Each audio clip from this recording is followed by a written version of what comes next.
Hi, thanks everyone. Hope you can hear me all right. Mm-hmm.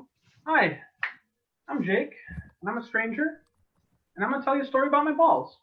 Like a story, like not what they look like. I'm just um. So I don't take really good care of myself. I don't really floss every day. I don't eat right. I don't exercise. But something I do regularly is I check my balls for bumps, because apparently that's the most important thing to me. And one day, I'm feeling around down there and I find a bump, which is weird because every other time I've done it, didn't feel a bump. I feel kind of like someone who's preparing for the apocalypse. Like those guys that like they buy all these water filters, they buy all this canned food.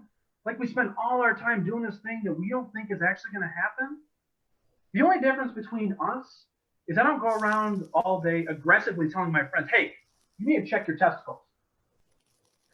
So I figure I should go to the doctor, which I generally try to avoid because every time I'm there, they act like I'm actively trying to kill myself. I was once to the doctor, and she asked me, "Do you smoke?" I said no. She said, "Smoke marijuana?" I was like, "No."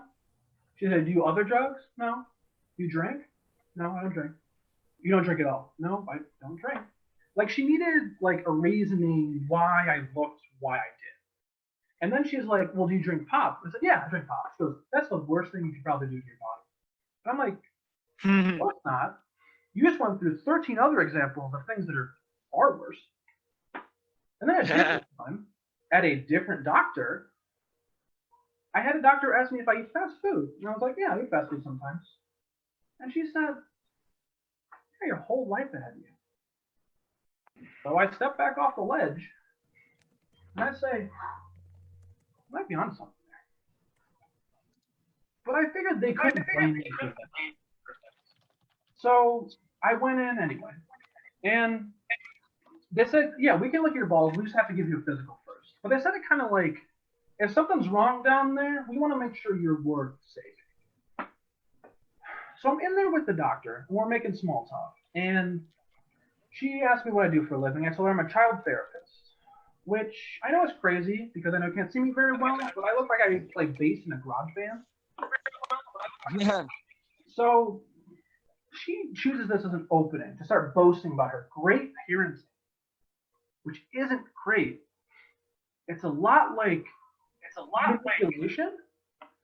She's telling me a story about how she told her daughter that if she doesn't get a high enough score on her SAT, she can't go to prom.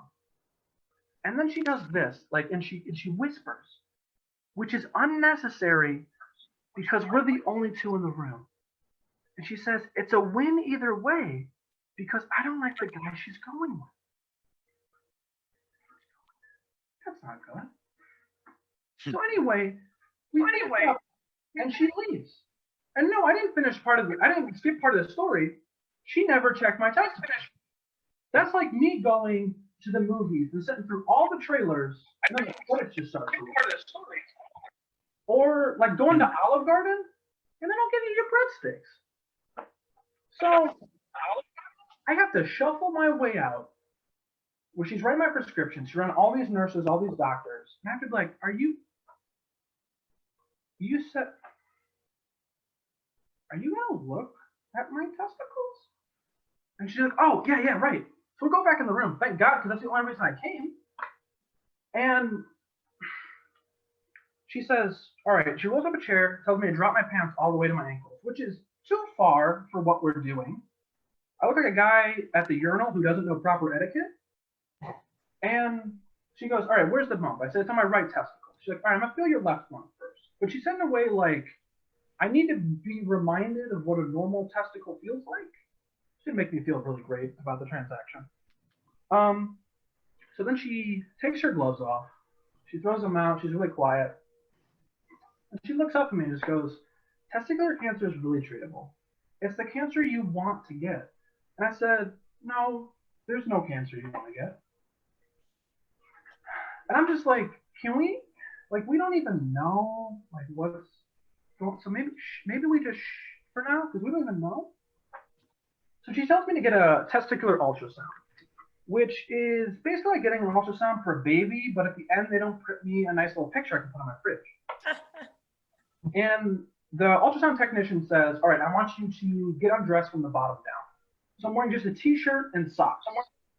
Not a good combination. I think I would have felt less vulnerable if I was completely naked. And it's not helped by the fact that I'm wearing a Teen Titans shirt and dress socks. And I had a job interview afterwards. And no, I didn't wear my Teen Titans shirt in the job interview. I just needed something to throw on before I went back to my house and changed into my suit. But I wore the dress socks. So that way I didn't get two socks dirty. Two pair of socks. And then so I'm laying down on the table with my t-shirt and my socks, towel covering up my swimsuit area. And she comes in, she lifts the towel up a little bit so that my penis, so she doesn't touch it or like see it during the exam, which, because we're not there in our relationship yet, honestly. And then she takes another towel and she puts it under my balls and like props it up, like puts them on a little pedestal. Which I thought was kind of nice. So she can start doing her job. And I don't know what to do with my hands in this. Because if I do this, I'm way too relaxed. I'm enjoying it way too much. If I do this, way too tense. Look weird. Either way. And the worst part, by far the worst part, is that she kept calling the gel goop. She was like, oh, sorry, my goop's really warm. Ooh, I'm using way too much goop. And I'm like, okay. And she tries to make small talk while she's feeling the heartbeat of my nutsack, which I didn't care for. So I'm not really sure how long the procedure took. I assume 2 years. All I know is at the end, she's like, all right, we're done. You can, there's some towels over there. There's like, you can use the sheet. Like she was gone before she finished the sentence. I assumed just to get a beer out of the fridge. I don't know. And so I sit there and I pull the sheet all the way up to my breasts. And I sit there and I think about how I didn't know her very well.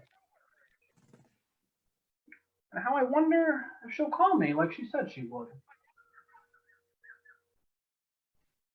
So the good news in all that is I don't have cancer. But the bad news is that she never called. Thanks, guys.